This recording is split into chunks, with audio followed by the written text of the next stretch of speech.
Citi 97.3. More variety. Citi Prime News at 12 midday. Updates you on all the running stories and connects you to the newsmakers. Citi News.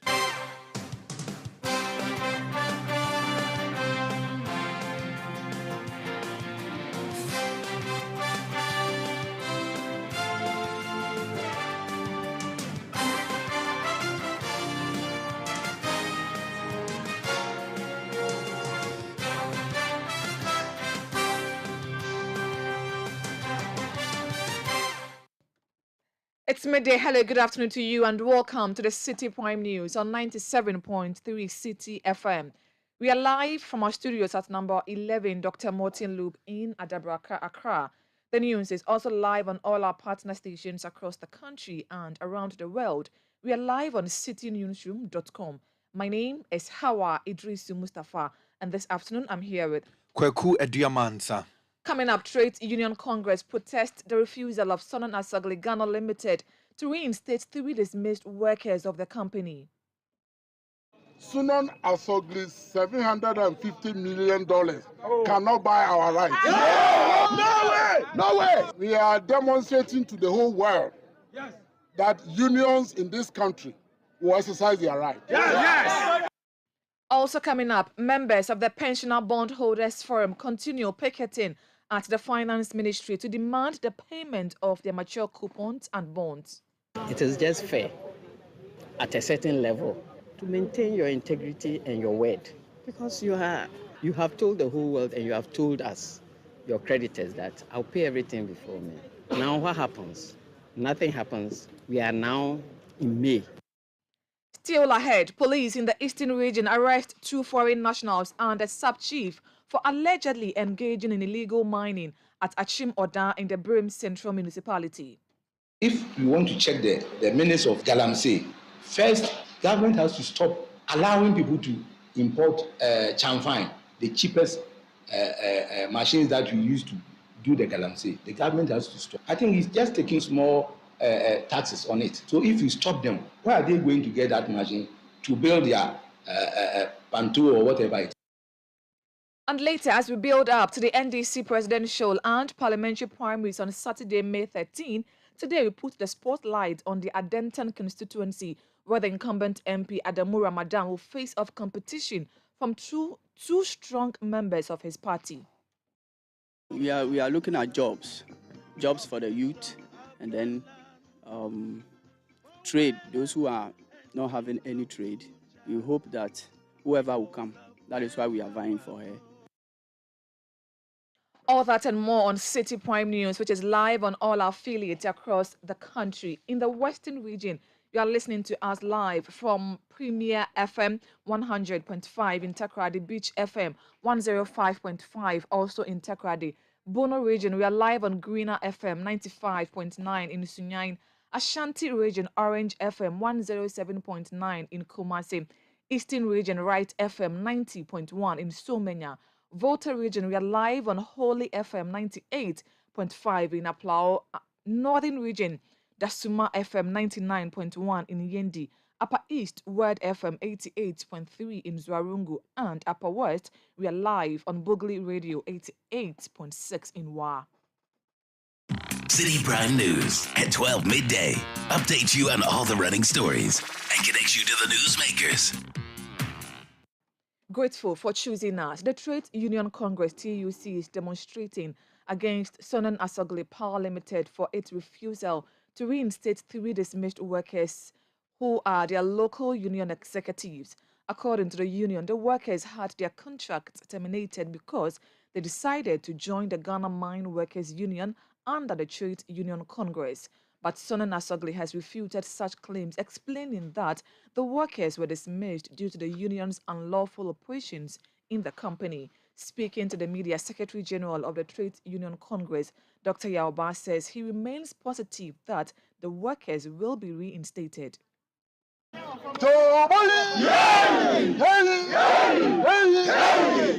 We workers in Ghana are not against any investor coming to Ghana. But Sunan Asogli's $750 million cannot buy our rights. No way! No way! No way! So today, we are demonstrating to the whole world that unions in this country will exercise their right. Yes! We will not allow our 3 colleagues to be dismissed. Never! Our demand is very simple, and we have made it very clear to the employer that our 3 colleagues must be reinstated. And we will fight and fight and fight until they are reinstated. And we know that the goal that has brought us here will be achieved. Inshallah.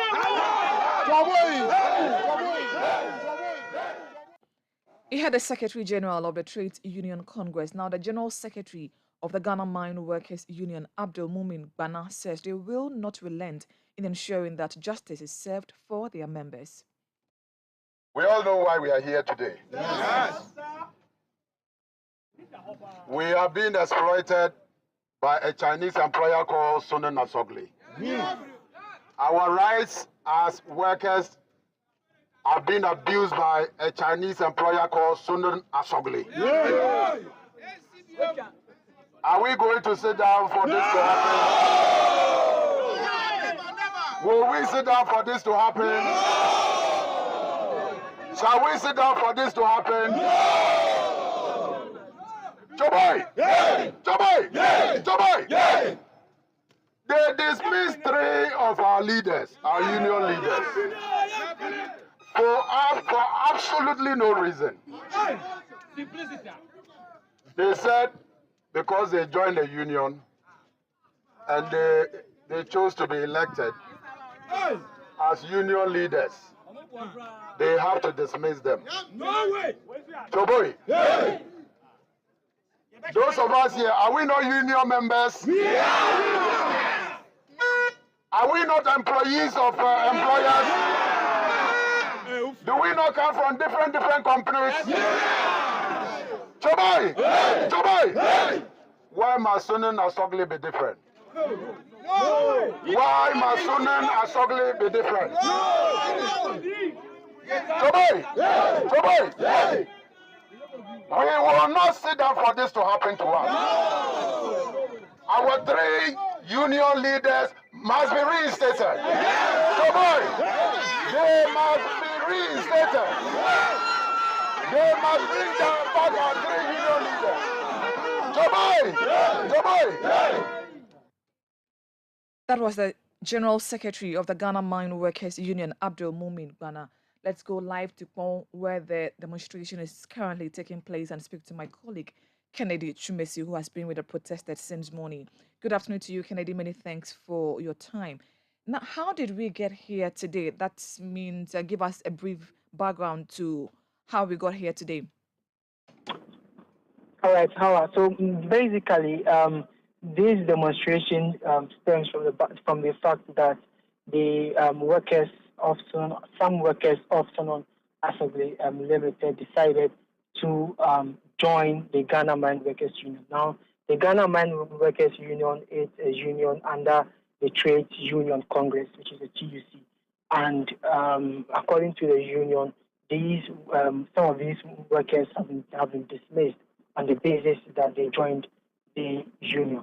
So basically, the issue has been that the according to the union, the Sunan Asogli Power Limited dismissed these workers because they joined the Ghana Mine Workers Union, which is under the Trades Union of Congress.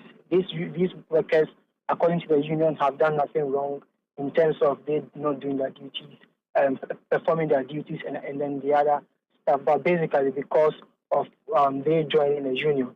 But in a statement issued by the company, they've explained that the dismissal was not because of they joining the union, because the company is not against unionization. They explained that the company raised several issues, with respect to the collective bargaining certificate. Now, the collective bargaining certificate of the union is normally issued by a labor department, and then they are indicating that they have issues with this certificate issued by the chief labor officer, and they want the chief labor officer to look into it because the processes that they went through in accordance with the certificate to enable for them to have workers from Son as the company limited to join a union, which is the Ghana Mine Workers Union. It's not right. So basically, they want the Labor Department to come in and then review these processes. Now, the collective bargaining certificate is one that empowers the union to represent and negotiate with the company on behalf of the workers. So basically, this has been the issue. And then Son as the company limited is also raising a concern that some of the workers of the union held an illegal protest in the company, which goes against the regulations of the company. And this protest,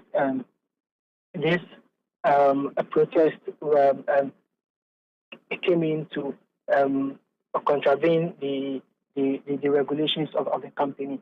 So these issues came in, which led to the dismissal of these three local union executives of the Ghana Mine Workers Union. But the Ghana Mine Workers Union, which is under the TUC, is protesting this decision, saying that they have done nothing wrong. The certificate, the collective bargaining certificate issued by the chief labor officer is correct. They underwent all the processes. And then the illegal protest that the Son Power Limited is raising is neither here or there.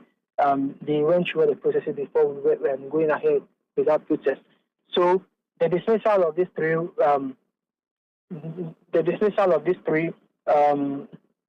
of the Son Limited, according to them, is illegal, and it's absurd that the company would dismiss these workers based on they joining the union. So the protest today is basically to demand the reinstatement of these workers so that they can come back to work in the company, because the basis for their dismissal is not right, basically. Now, the company, like you rightly said, explained that the workers were dismissed due to the union's unlawful operations in the company. How long do TUC intend to demonstrate to have these workers reinstated? Okay, during the protest, the Secretary General of the TUC, Dr. Aduamah, indicated that they are ready to go as far as going for industrial actions and then continuous protesting and to demand the reinstatement of these workers. They are calling on the government to quickly intervene so that this will not escalate into a general industrial action or maybe a severe protest that would help a severe protest that will not be of a betterment to the country in terms of they going for protest. So basically, their demand is to seek from the Son of the Company Limited to reinstate these workers, because they are ready to go as far as protesting and going for more industrial action if their demands are not met. Did the protest happen at the premises of Son Asogli, or it was just closer to the facility? So it's closer to the facility. They were not allowed to enter the premises of Son Asogli Power Limited. Barricades were mounted in front, far away from the company. So police officials were there to ensure law and order, and so they gathered behind in front of the barricades were mounted to prevent these people to prevent the protesters from making further entrance into the company, maybe to cause chaos or anything. But there was law and order. The protest was devoid of violence, and they made their message clear that they want these dismissed workers to be reinstated to avert any industrial actions and also more protests. Did they present any petition to the company in question? Was there anybody there to speak to these protesters on what's next for them, whether they would reinstate these workers? Absolutely not. There was no one from the Son Asogli Power Limited coming in to receive them and have a conversation with them. But earlier I saw the Secretary General, Dr. Aduamah, having an interaction with the police. I do not know if he was waiting to be received by the company, but addressing the media afterwards, he indicated that he's not disappointed that an official from Sunan Assembly Power Limited did not come in to receive them, but he's quite happy that his message, the TUC's message is clear, that the three dismissed local union executives who are faced with workers of Sunan Assembly should be reinstated, and they must be reinstated now. Grateful for your time. That was my colleague, Kennedy Chumesi, bringing us up to speed on a protest by Trade Union Congress who are demanding that Sunan Assembly Power Limited reinstate three dismissed workers who are local union executives of the Ghana Mine Workers Union, which is under the Trade Union Congress. We'll bring you more on that when we have more from my correspondent. Let's do other stories now, because the Ghana Education Service, GES, has reinstated the interdicted headmaster of Vijay Senior High School at Sekindi in the Western Region, Kenneth Akpomadzi, following the release of a committee's report on the allegations leveled against him. Mr. Akpomadzi was interdicted last month for allegedly charging illegal fees and levies. The decision has, however, been reversed. A letter cited by Citi News, which was signed by the Western Regional Director of the GES, Felicia Ejebia Okai, said the regional directorate would hand over the administration of the school back to Mr. Akpomadzi, and he would be giving the needed support to effectively run the school. Meanwhile, the Parents-Teacher Association of the school has welcomed the decision by GES. Reverend Father Gabriel Samson is the chairman. We just thank God for this reinstatement of our noble headmaster of Vijay Secondary School. And then we also thank the GES for knowing the truth about this man, that he did nothing wrong about what happened, for them talking about he taking drugs or whatever. Now we are not going to that. Our very much concern is that we are very happy that he has resumed his post and he's doing his work. I mean, for PTA and for myself, this morning I called him and I congratulated him that the truth has come out, that he has done nothing wrong. And we just want to encourage him that he should do his work. This has really also made people to know more about this man, that he's just a just person, for me to say. And we thank whoever fought to bring this into being. So far, I think this is not an issue that we need to talk much. We were expecting this, and it has happened. We thank God for that. You heard there the chairman of the Parent-Teacher Association of Vijay Senior High School at Sekindi, Reverend Father Gabriel Samson. Now, the Ghana Education Service has reinstated the head and the senior house masters of the Ghana Senior High School in the Northern Region.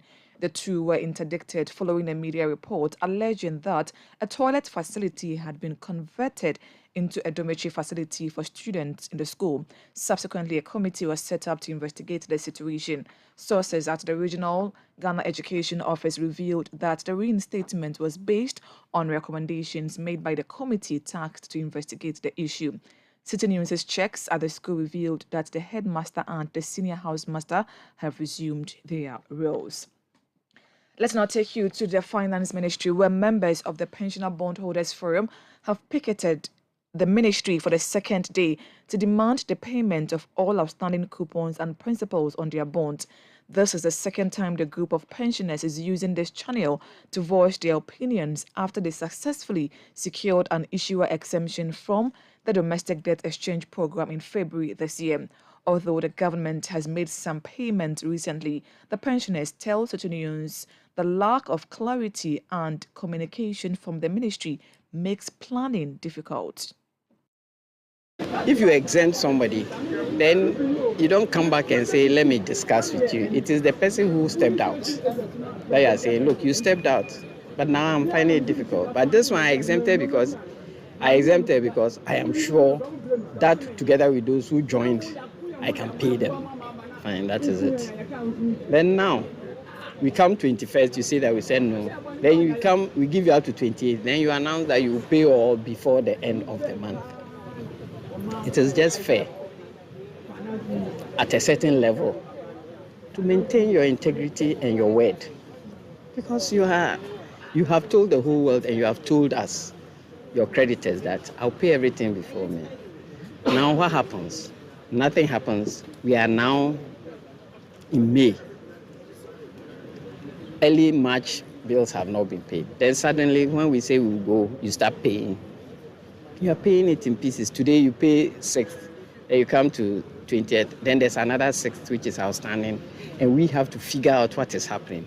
If you have a problem, I think in all fairness, because you wrote and stood in front of Parliament and on behalf of the Finance Ministry said, and on behalf of the government of Ghana said, I have exempted you.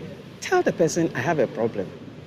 These specific dates, I'll pay these amounts. The person can also plan, go to bed. There are people like this medication and things people are talking about.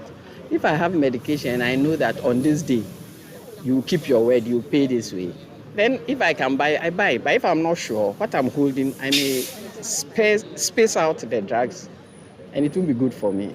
So it is in all fairness that you communicate. It's all a matter of communication. If you communicate, we understand. But we are sitting here, you don't know whether it will be paid or not. Then in the night you get an alert, you check, you have 2 bonds. The new one has been paid, the old one has not been paid. It's just, you don't know what is happening. So that was the pensioner Richard Akolache. Let's go live to the ministry and speak to my colleague Charles Owusu-Kumi. Good afternoon to you, Charles. Many thanks for your time. Tell us the situation today. Hawah, thank you very much. Numbers similar to yesterday's numbers, about 25 to 30 of them. Heavy police presence, counted about 10 police officers, taking charge of about 25 retirees. The demands are still the same. Complete payment of their coupons and principals that are outstanding. Even though they say government has begun payment of some of these coupons. The agreement with government was that government was going to pay everything, and that was the assurances that they received from government. So they are asking for government to make these payments immediately. Very well. So today's protest or today's picketing has ended. Are they coming again tomorrow? Yeah, that's the plan.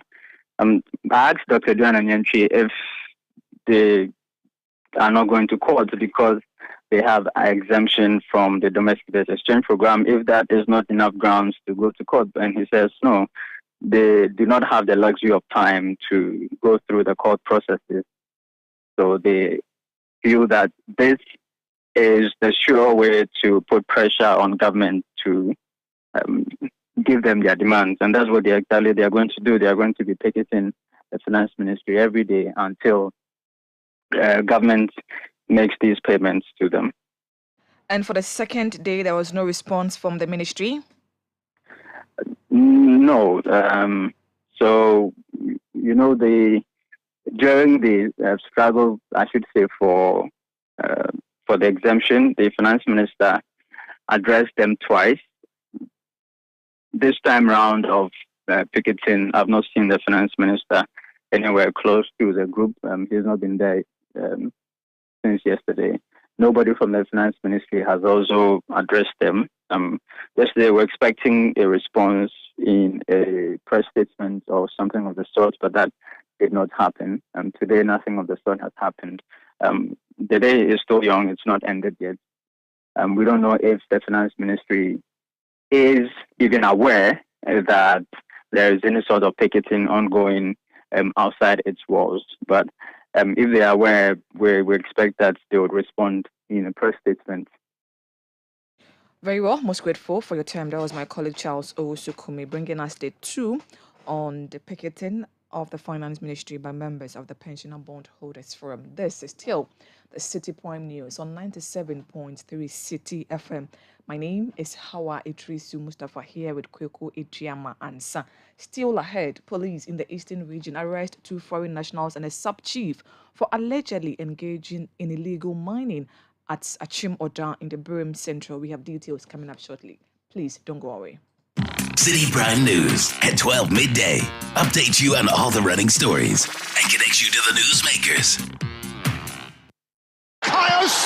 The international football season has just reached fever pitch, and GoTV will be right there for it all. So get settled into your living room stadium, because you are coming with us to the epic finales of the Premier League, Serie A, La Liga, Europa League, FA Cup, and more.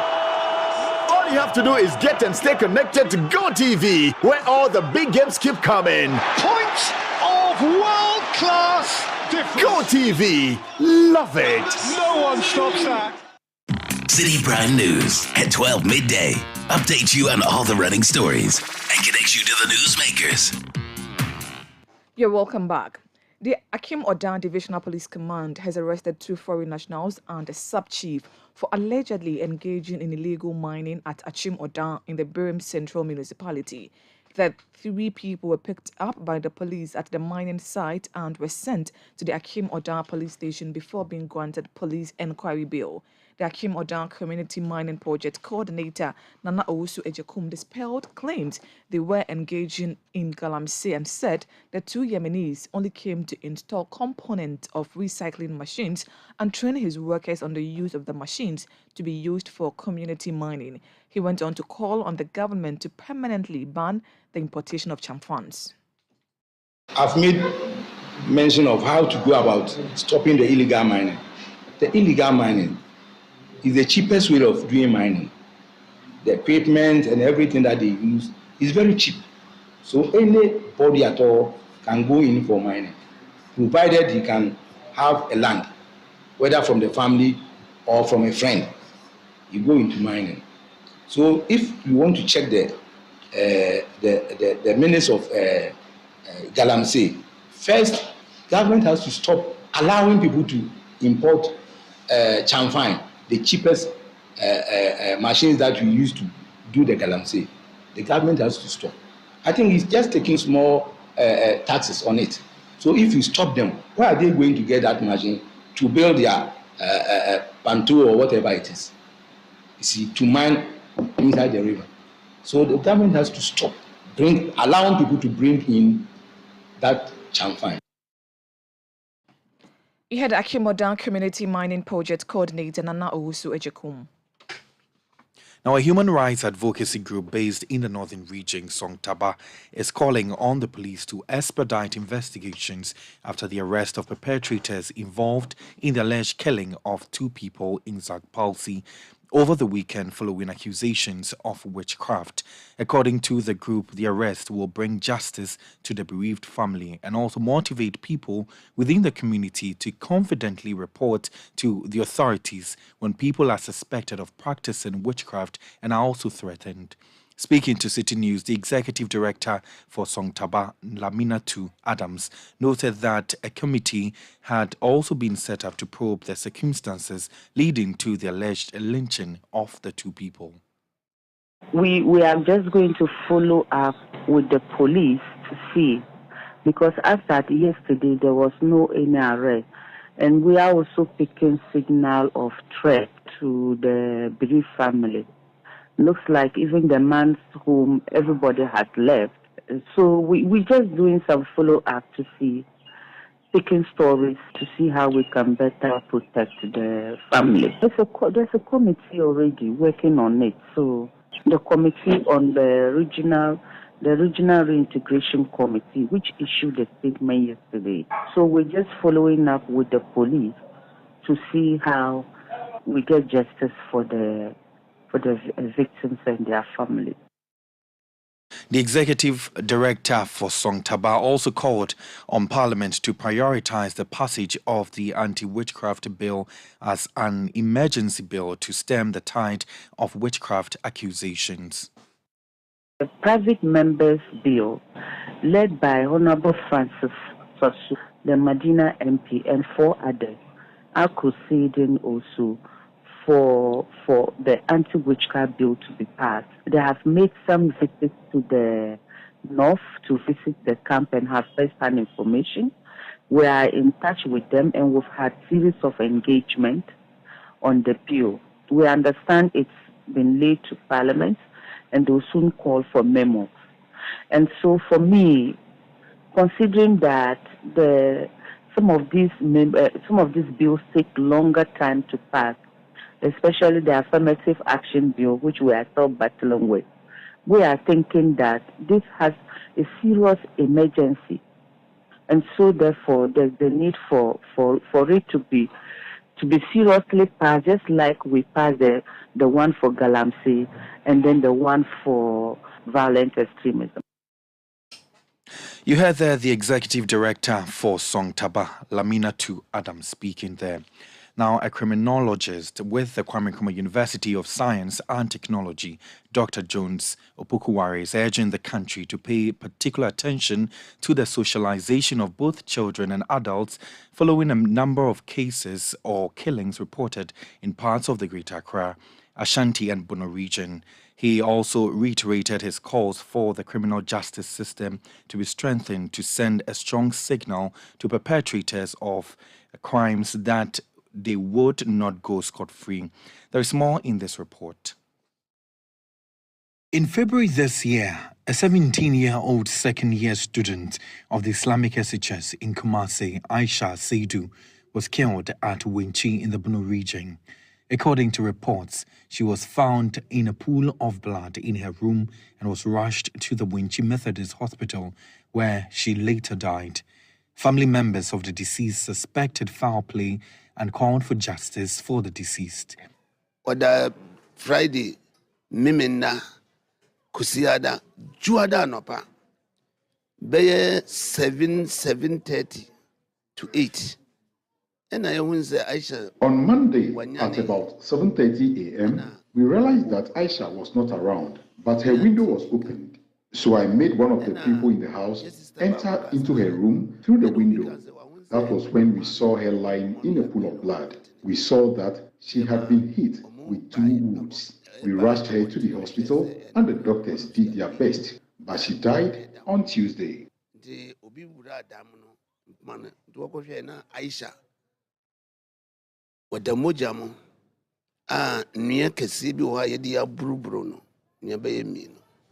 Unconscious. 2 months after the incident, the country on Friday, April 21, 2023, woke up to the killing of Victoria Majwa Dapa by a police inspector, Ahmed Chumasi, in Adum in the Ashanti region. The deceased, according to eyewitnesses, was shot multiple times by the police officer. The family of the deceased has been left devastated by the incident. I'm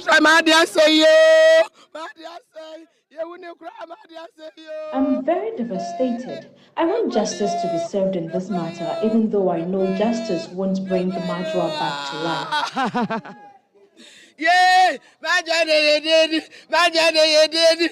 Just about a week later, another alleged murder case was reported involving a man identified as Isaac Newton Kuma.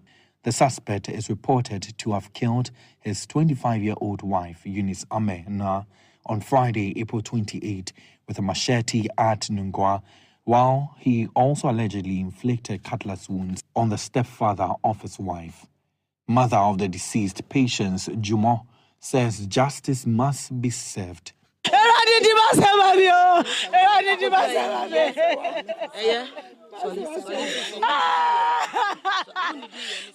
I'm in pain and very devastated. God intervene in this matter for me. The God of Baptist Church, where are you? Speak on my behalf in this case.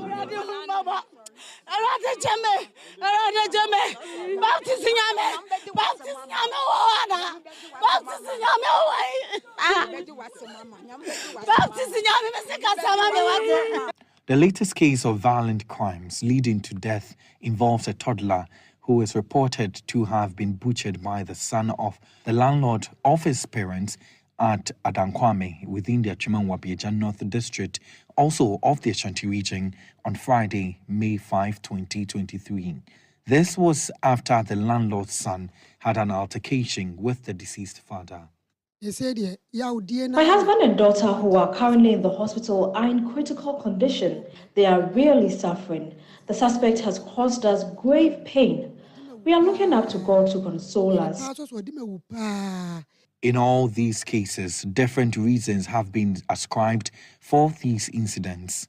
The Ghana Psychological Association, however, believes recent economic situation could be a major factor leading to people behaving in such manner.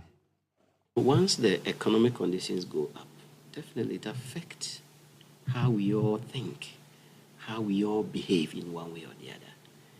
It is not uncommon to see parents lashing out, screaming and shouting while lights are left on, parents complaining about how sachet water are being thrown away by children. It is not uncommon to see some of these things, even in our own small families.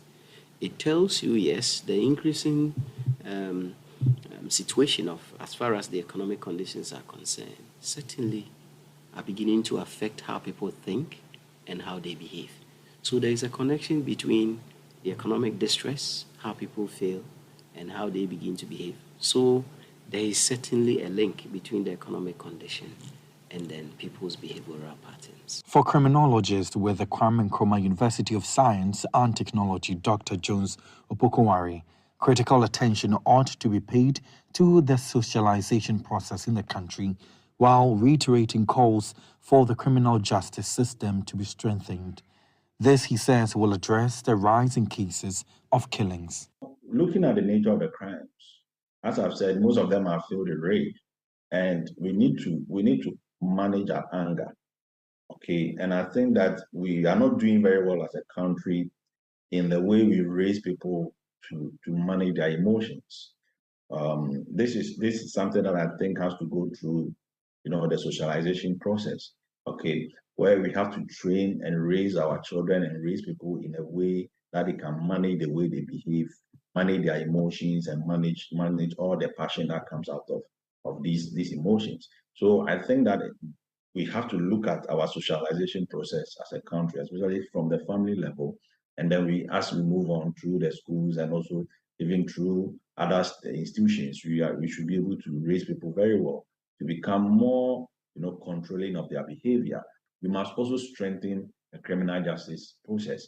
When a crime like murder is occasioned, we have to make sure that as a state, we bring all our resources on all the state apparatus to make sure that we find justice for the victim and the family of the victim. If we don't do that, we will continually produce, citizens who are emboldened to commit such kind of heinous crimes, thinking that the system will never get to them.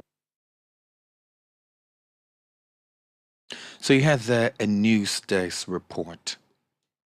Now, a solemn remembrance ceremony has been held at the Accra Sports Stadium this morning to commemorate 22 years of the May 9th stadium disaster.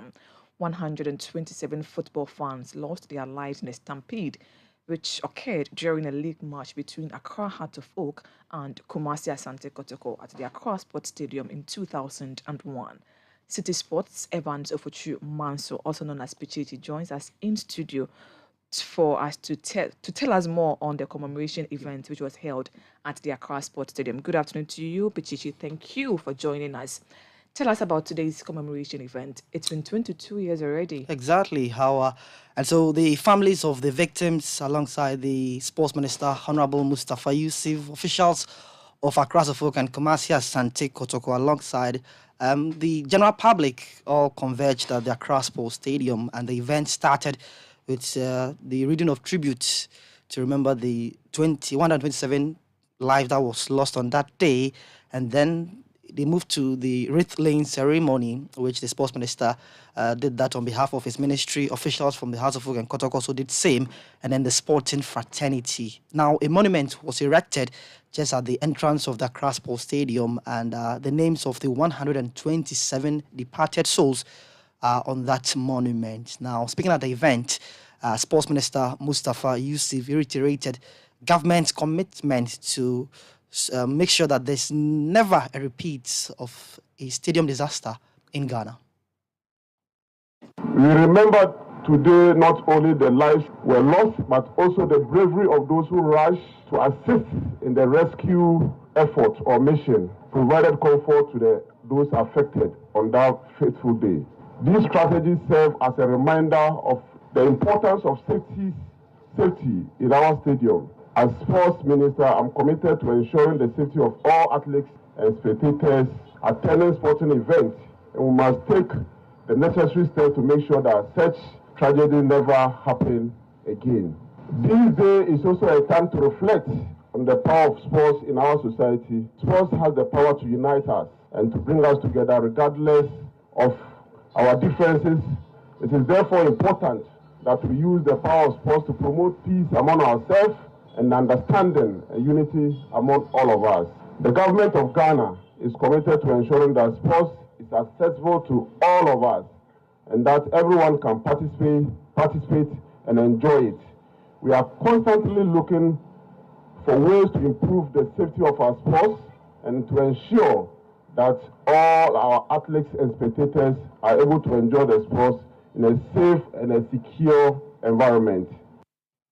That was the Youth and Sports Minister, Mustapha Yusuf. Now, Pichichi is still here with us. What has the Ghana Football Association been saying?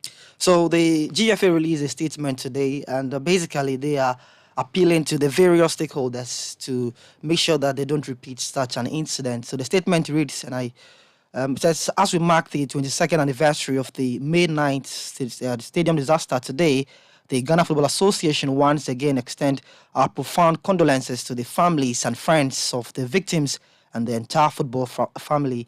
Today is a day of grief as we once again remember the incident that claimed the lives of 127 football fans at Accra Sports Stadium following a stampede during a Ghana Premier League match between Accra Hearts of Oak and Kumasi Asante Kotoko in 2001. On this sad day, we remember our fallen friends, heroes, colleagues, and comrades who lost their lives in that manner while supporting the game they truly love. The GFA remains committed to honor the memory of our fallen friends by continuing our efforts to improve safety standards at our match venues. The GFA wishes to appeal to all football administrators, security officers, medical professionals, and indeed football-loving Ghanaians to cooperate with the Federation. Former Kumasi Asante Kotoko chairman, Dasa Herbert Mensah, he was the leader of Kotoko during the 2001 game. Well, he has been holding a series of events to mark the occasion, and this includes a walk on the principal streets of Kumasi last Saturday. Prayers were also held for the victims and their families at the Kumasi Central Mosque, after which donations of assorted items were presented by the organizers. And this year's event in Kumasi also saw children of the victims receiving support for surgeries on their whole in heart. And the two football clubs, that's the big clubs in Ghana, Has and Kotoko, have also taken to social media to send their message across. For Kotoko, they wrote on Twitter, 22 years ago, our clouds of cheers and chants were suddenly and tragically covered in darkness as precious lives of football fans were lost. We at Asante Kotoko vehemently call for zero tolerance to stadium riots and football violence there. So those are the words of Kotoko. And for their brothers across the folk, also on Twitter, they wrote, and I quote, "We, on this day, remember our beloved ones of the unfortunate accident 22 years on. May their departed souls continue to rest in the bosom of the Lord. They will forever be in our hearts. Hashtag never again should such an incident happen. May the souls of our dead fans rest in peace." So these are some of the words from across the folk and Kumasi Asante Kotoko. And one player who was on the pitch that day during the incident was Bernard Donbote. He played for Accra Hearts of Oak, and he also took to social media to write that as players and personally for me, I wish I can forget this day, but as far as I continue to live, it's definitely part of me. I pray the nation don't experience anything like this again. May they continue to rest in peace. Condolences to the families and friends there. Bernard Donbote there. So that's some of the events happening around the May night as well. It's quite a very sad day, as remember 127 lives lost in 2001. may their souls continue to rest in peace. Many thanks, Pichichi, for joining us in studio and telling us more on 22 years on, where 127 fans died at the Accra Sports Stadium following a match between Accra Heart of Oak and Kumasi Asante Kotoko. Thank you for joining us. This is still the Citi Prime News on 97.3 Citi FM. Still to come as we build up to the NDC presidential and parliamentary primaries on Saturday. We'll put the spotlight today on the Adenton constituency. Please stay with us. We have details coming up shortly. Citi Prime News at 12 midday. Update you on all the running stories and connects you to the newsmakers. Citi TV is live on DSTV, GoTV, and HD+. On DSTV, find us on channel 363. On GoTV, we're on channel 117, and on HD+, get us on channel 108. On a digital TV, run a new search, but take note that without an antenna, you cannot access Citi TV. Citi TV can be accessed on any free-to-air digital box like the GoTV and HD+ boxes. Citi TV, it's your world. I bet your mirror is tired of seeing your talent. And your bathroom is tired of hearing that beautiful voice. Well, this is your time to shine, right from wherever you are. Go on and change your world with Ghana's best data bundles. Simply dial *111# for huge data for less. Airtel Tigo. Life is simple. Sweet, sweet mothers, how could we ever forget you? This year, on Mother's Day, we plan to do quite the festive opposite. What better way to show out for our beloved matriarchs than an entire evening dedicated to celebrating the phenomenon that is motherhood. Mama's boys and mama's girls, for all their love and sacrifices, here comes the ultimate Mother's Day gift. Picture this: a flavorous Ghanaian spread with countless mouth-watering treats, just like Mama's cooking. A glitzy dance floor serenaded by Mama's favorite tunes, just for Mama to boogie. And a stunningly intricate portrait of Mama, just to remind Mama how truly beautiful she is. Join us on Sunday, the 14th of May 2023 at 4 p.m. for an enchanting evening of appreciation and enjoyment for our feminine support systems. The venue is at the City Gardens, number 5, Ola Hansen Lane, Tesano, and the rate is a cool 350 Ghana cedis. It's going to be an evening of Ghanaian food, dance, and the celebration of motherhood. So book now and secure a seat for Mama at the A Portrait of Mama Mother's Day dinner now. For more enquiries, call 020-5973-973. The Portrait of Mama Mother's Day dinner is powered by Citi TV with support from Citi FM and is sponsored by Dano Milk and Tasty Tom. For the things you do for me, for the blessings you rain. Citi Prime News at 12 midday. Update you on all the running stories and connects you to the newsmakers. You're welcome back. Now, delegates of the National Democratic Congress, NDC, in the Adenton constituency are poised to come out in their numbers to vote to elect a parliamentary candidate on Saturday. 3 aspirants are taking part of the race, which is viewed by many as being very competitive. Citi News' Philip Nilate has more in the following report. Out of the 32 constituencies in the Greater Accra region that will be participating in the NDC presidential and parliamentary primaries come May 13, the Adenton constituency is being keenly contested. And the race are the MP for the constituency, that is Mohammed Ramadan.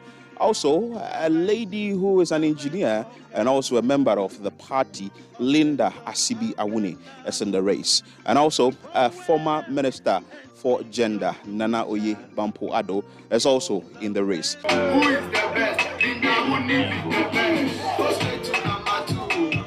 Post number 2. Number 2. Linda Awuni number 2. Go straight to number 2.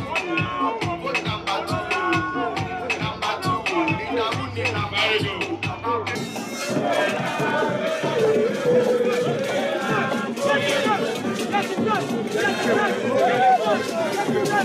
For the MP of the area, he is of the opinion and he's of the firm conviction that he will be retaining the seat and that the delegates should give him the nod come May 13.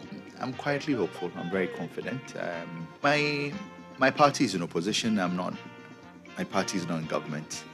I know one of the major hurdles or difficulties of members of parliament across has to do with issues of roads, issues of water, issues of security. These things are things that some are well known within the purview of the member of parliament. But I have decided I've acquired a grader for the constituents using my car loan to get a grader for the constituent. So clearly, I mean, it's something that nobody has done yet thus far. And people have appreciated it and are telling me that I've proven to them that I'm truly a selfless person. So I'm sure on the back of that and other things that I've done in the constituency, they would retain me one more time, I'm sure. For Linda Asibi Awuni, she is asking delegates to give her the nod come May 13 so that she'll be able to spearhead development in the constituency. Basically, the message has always been centered at the very people who are in the party and who work for the party. Adenta currently needs an MP who can bring resources into the community to make sure that the development is also matching the growth rate of Adenta. So we are making sure that every single project and initiatives are going directly to the people. The delegates, the branches, the communities direct. They benefit from these projects directly. So we are resourcing the branches, we are resourcing the communities, we are empowering our people so that we are self-sufficient in our own constituency that we are. Honorable delegates of Adenta NDC, you are the kingmakers, you are the ones that hold the power. Together, we can transform and make sure that we build and develop the Adenta that we want. So I am humbly asking and appealing to you for your support, your prayers, and especially the votes come 13th May 2023 so that we can come together and make sure we win and win big for NDC Adenta, Victory 2024 and beyond. Here are some delegates in the Adentan constituency speaking to Citi News about the parliamentary primaries. I'm thinking about Linda Asibi because he's right now there. He's not our MP, but he's doing a lot of things that show that if you give him a chance, he can do a lot of things for the constituency. So I'm begging with the delegates. Let's try and then let's push Linda to be our aspirant PC for us. Why not Ramadan? Why not Oye? Why? No, Ramadan there, we don't trust Ramadan. So that one there, we have to push Ramadan away. But Oye is our own mother. But we are begging him to come down for our sister to go. I know what Adenta constituency, we are peaceful people, so it's going to go on very smoothly. So let's see what happens on 13. But for who I'm rooting, I'm supporting the NDC. Whoever we meet, we'll go with the person. Yes. This time is the delegate season. When they bring it, we'll take it. When they bring it, we'll take it. Whatever they bring, we'll take it. Yes, so we'll do the needful, so don't worry about that one. Nana Oyebampoado. She has been a cabinet minister, and I think experience-wise, I think she has it. So she has the experience. She has been a cabinet minister, minister of gender minister. So I think he can do the job. Do the job. What are some of the things you are looking at? We are looking at jobs for the youth, and then trade. Those who are not having any trade, we hope that whoever will come. That is why we are vying for her. Well, I don't want to talk to that side. I don't want to talk about that side, right? Because he has been the incumbent. He is a sitting MP. So if the delegates are calling for a different person, then you can tell, you can understand. The Adentan Constituency Secretary, Larry Nana Aiken, says all is set for the elections on Saturday. With respect to venue, we are going to have it at the youngsters' school. And so on Saturday, we are expecting 2,774 delegates to come and cast their votes. And so we are good, we are okay. What we can guarantee, as I'm a member of the election committee as well, and so What we can guarantee is a free, transparent, and fair elections, so that, after the elections, we don't want anybody to come with any kind of criticism or whether we are favoring somebody. No. All we want is to make sure we put them on a scale where everybody will feel, that they have not been shortchanged. So that is what we are working towards. And we'll do everything possible to make sure that that day it becomes an incident-free. The big question is who becomes the parliamentary candidate for the Adentan constituency. Is it the member of parliament that is Mohammed Adamu Ramadan, or Linda Asibi Awuni, or Nana Oye Bampo Ado? The delegates will decide come Saturday. Reporting for Citi News from the Adentan constituency, my name is Philip Ni Latte. In more stories, a political analyst, Professor Ransford Jampo, wants the leadership of the New Patriotic Party to ensure fairness in the party's upcoming primaries. His comments come after the General Secretary of the party, Justin Frimpong Kodria, announced that this week he would make available to all constituencies albums to be used for both the presidential and parliamentary primaries. Speaking to Citi News, Professor Ransford Jampo says the processes leading to the primaries must ensure fairness to avoid a possible breakaway of aggrieved members. It is important for the party to manage the processes very well, such that whoever wins knows that he has the legitimate will of the people backing him. Whoever loses would know that clearly the processes were fair, yet the delegates believed that I shouldn't win, so that it becomes easier for losers to rally their support behind whoever will win to go prosecute their so-called agenda of breaking the eight. But if that doesn't happen, then the party would pay dearly. And so those people who are behind the scenes trying to do some manipulations and resort to all manner of high-handedness just to create advantages or disadvantages for people, they are not serious.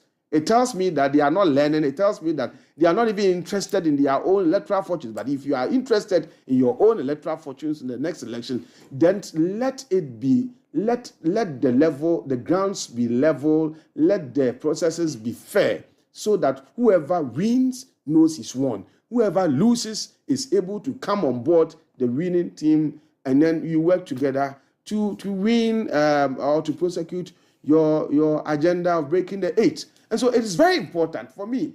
It's not about who is likely to win or who is likely to lose. It's about how the party is able to manage this process well.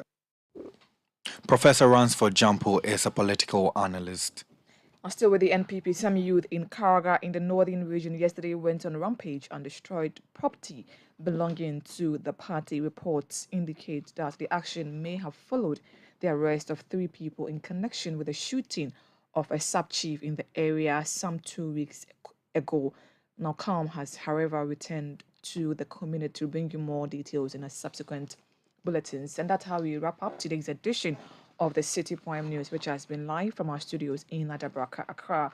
The news was also live on all our partner stations across the country. Western Region Premier FM and Beach FM both in Takrady, Bono Region Greener FM in Sunyain, Ashanti Region Orange FM Kumasi, Eastern Region Right FM in Sumenya, Volta Region Holy FM in Aplao, Northern Region Dasuma FM in Yendi, Upper East Word FM in Zwarungu, and Upper West. We were live on Bugli Radio. Please log on to citynewsroom.com for more stories. My name is Hawah Iddrisu Mustapha, and I was here with Kwaku Aduamah. Netele Nete Ajaho is up next.